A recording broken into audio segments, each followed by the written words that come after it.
Rema hari ini, Matius 19 ayat 22. Ketika orang muda itu mendengar perkataan itu, pergilah ia dengan sedih, sebab banyak hartanya. Tidak sedikit orang Kristen hidup dengan reputasi baik, tetapi arah hidupnya tidak sedang mengikuti Yesus. Sebab kebaikan lebih mudah diterima, dipuji, dan dirayakan, karena membuat hati terasa ringan. Sementara mengikut Yesus, seringkali menuntut penyangkalan diri yang menyusahkan hati. Disinilah letak perbedaannya. Mengikut Yesus bukan sekadar melakukan hal-hal benar di mata manusia, melainkan memilih untuk tunduk pada kehendaknya, bahkan ketika pilihan itu terasa berat dan tidak nyaman. Bagaimanapun, Yesus tidak pernah memanggil kita untuk sekadar menjadi orang baik. Dia memanggil kita untuk memikul salib dan mengikut Dia. Saat membaca Injil Matius 19, kita dapat melihat bahwa kebaikan bisa menjadi penghalang rohani yang halus. Seorang muda yang kaya datang kepada Yesus dengan catatan moral yang rapi dan hidup yang tertib. Ia telah melakukan banyak hal baik sejak muda. Namun ketika Yesus mengundangnya untuk mengikut Dia, kebaikan itu ternyata tidak cukup. Ada satu hal yang belum ia lakukan, menyerahkan kendali hidupnya kepada Tuhan.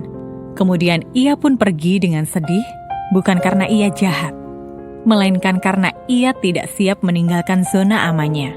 Melakukan kebaikan masih berada dalam kendalinya, tetapi mengikut Yesus menuntut penyerahan kehendak dan kepercayaan penuh. Mari kita periksa kembali arah hidup kita. Apakah kita hanya sibuk melakukan hal-hal baik, atau sungguh berjalan di belakang Kristus? Mengikut Yesus berarti membiarkan Dia menentukan arah, kecepatan, dan tujuan hidup kita.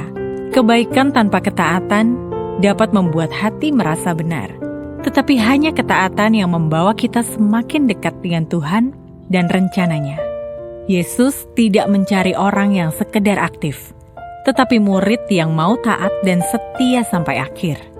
Saat kita dapat mengikutnya sesuai dengan kehendaknya, Dia pun akan membuat jalan-jalan baru di hadapan kita, sehingga keajaiban finansial terjadi di hidup kita.